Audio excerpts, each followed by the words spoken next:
Last week was our first playoff game, and my plaque psoriasis was so itchy under all my gear. Sometimes just thinking about scratching could take me out of the moment. And then my doctor told me I could get clearer skin with a pill called Otezla. Otezla Apremilast is a prescription medicine used to treat adult patients with plaque psoriasis for whom phototherapy or systemic therapy is appropriate. Otezla can help you get clearer skin after just 4 months. Okay, ready for the next game. Talking to my doctor about a pill was a total game changer. Don't use Otezla if you're allergic to it. Get medical help right away if you have trouble breathing or swallowing, swelling of the face, lips, tongue, throat, or arms. Severe diarrhea, nausea or vomiting, depression, suicidal thoughts, or weight loss can happen. Tell your doctor if any of these occur and if you have a history of depression or suicidal thoughts. Live in the moment. Ask your doctor about Otezla. Call 1-844-4-OTEZLA or visit Otezla.com for prescribing info about cost, and more.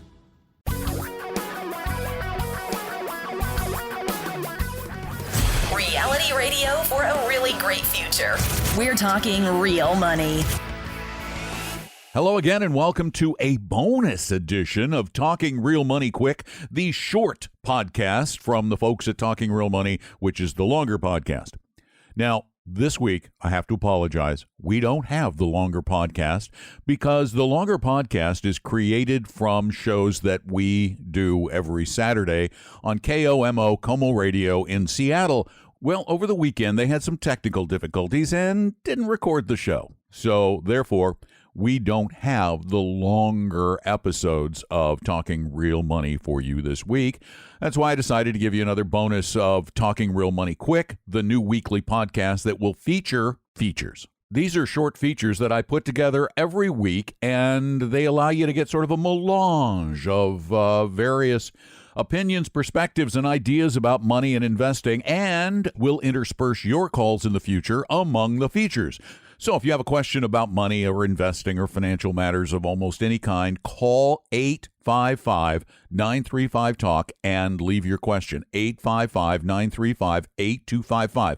Leave as detailed a question as you possibly can with as much information as you can share, and please leave either a phone number or an email address so that if I need additional information, I can get back in touch with you, and then, of course, listen every week for the answers. So that number again is 855-935-TALK, 855-935-8255.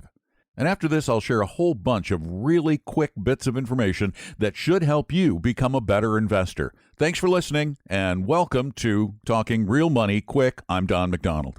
If you're sick of your self-interested financial advisor and are looking for a 100% fiduciary low-fee investment advisor, call my firm Vestory at 800-386-3004 or visit us at vestory.com.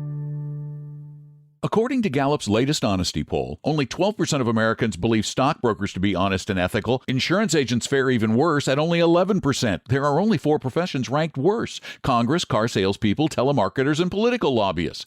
Why do people not trust those who sell financial products? Could it be because the industry's business model is based on misrepresentation and deception? Take the insurance agent's pitch for various annuities. When asked about the commissions built into the product, they'll tell you there's no upfront cost. Push harder and ask then how do you get paid, and they'll typically respond, "Oh, the company pays me, not you." This is false. The only way to discover it, though, is to read the disclosures for the surrender charges, which coincidentally are almost always the same as the upfront commission paid to the salesperson. What about those no-load fund stockbrokers pitch? Well, if they have a B or C designation, they feature high annual 12B1 fees and or rear-end sales charges that are used to pay an upfront commission. Unless you read the prospectus carefully, you'd never know they lied. If the industry wants to improve their rotten reputation, try this. Tell the truth, always.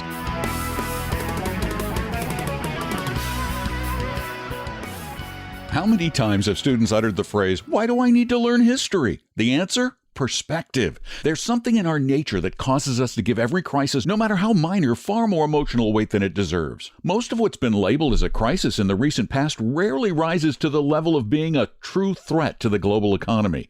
The Russia crisis in 1998 was followed by the Asia-Russia crisis in the 1990s. Then there was the dot-com crash, 9/11. 7 years later, we had the mortgage crisis, again widely thought to be the precursor of global depression. A few years after that, there was the Eurozone currency crisis, worries about Grexit, then Brexit. What do all of these crises have in common? It turns out, in retrospect, they weren't crises at all. Study history. Those events pale in comparison to the real crises that have occurred throughout human history, the most recent of which ended 73 years ago and left large portions of the planet totally decimated and over 60 million people dead. That is the only true crisis we've had in the past 100 years that had the potential to destroy the economy. Everything else has been noise.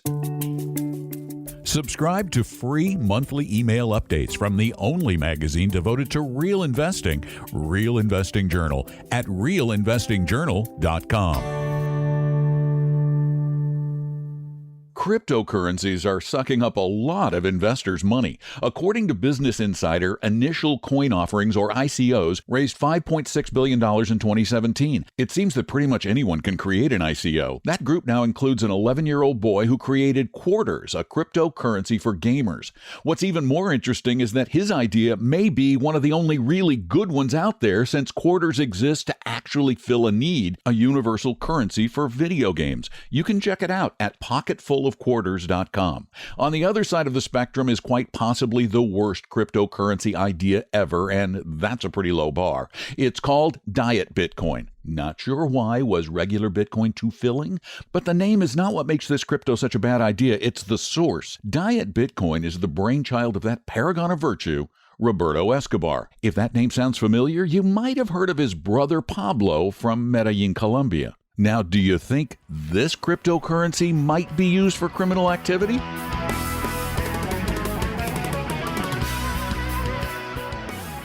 Becoming a real investor requires a disciplined approach to keeping our emotions in check. Stop haphazardly investing in the latest pitched product and start prioritizing your future financial goals. For what are you investing and how much will you realistically need? Then determine your personal tolerance for volatility. Yes, volatility, not risk, because if you invest right, total loss shouldn't be a concern. Create a scientifically based, properly diversified portfolio based on your needs and volatility tolerance. Armed with a solid plan and greater financial and self-knowledge, don't hesitate. Immediately fund your portfolio and continue funding it on a regular schedule no matter what. Every year, reassess your needs and rebalance to maintain the right allocation. If you need help, as many of us do, seek out fee-only 100% fiduciary advisors charging 1% or less per year who use true, no-load, non-actively managed funds with internal fees averaging less than 0.5% a year, and to whom you'll defer in times of emotional crisis. Pretty simple. Yes, there is such a thing as a free book. Get your truly free copy of Vestry's Better Retirement Guidebook at retirebetterbook.com. That's retirebetterbook.com.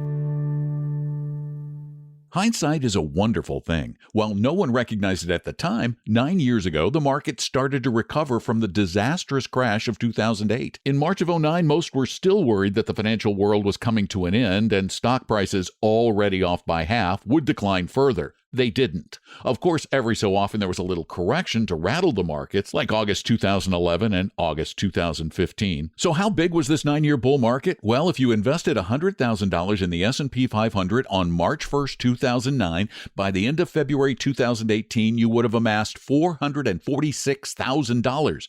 That's an annualized return of 18.1%. But come on, how many people actually did that? Let's assume your timing was really bad. You foolishly bought into the market euphoria of 2007, and by March of 2008 decided you'd put $100,000 into the market. Even after the crash, that would have still grown to over $250,000, an annualized average return of almost 10%. So if you have time to let your money grow, being in is better than being out.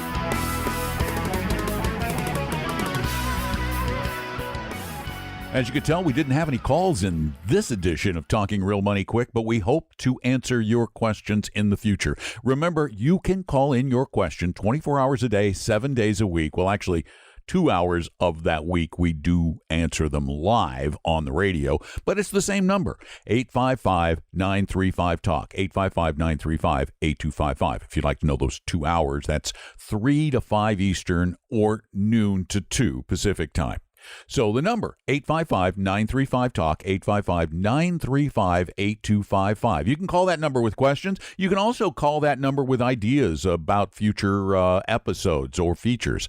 So give us a call, 855-935-TALK, 855-935-8255. And again, thanks for listening. We love it when you tell a friend or relative, maybe a relative who's a friend, about the podcast. And of course, subscribe so you get notified when every podcast goes up. And thanks again for listening to Talking Real Money and Talking Real Money Quick. I'm Don McDonald. Find more at TalkingRealMoney.com. We hope you realize that the information provided on Talking Real Money is for educational and hopefully enjoyable purposes only. Providing personalized financial planning or investing advice takes time, so please consult with a really good fee-only fiduciary investment, tax, or legal advisor. We know a good one. Investing must always involve risk. In other words, you can and probably will lose money at times. Also, as much as you want it, no one can accurately and consistently predict the future. So past performance doesn't tell you a darn thing about what the future will bring. Unlike many other programs that say something similar, Talking Real Money is not trying to get you to buy or sell any financial products or securities. Instead, the program is provided as a public service by Vestory, a fee-only registered investment advisor. Thanks for listening, and please visit TalkingRealMoney.com for more information and disclosures. That's a wrap.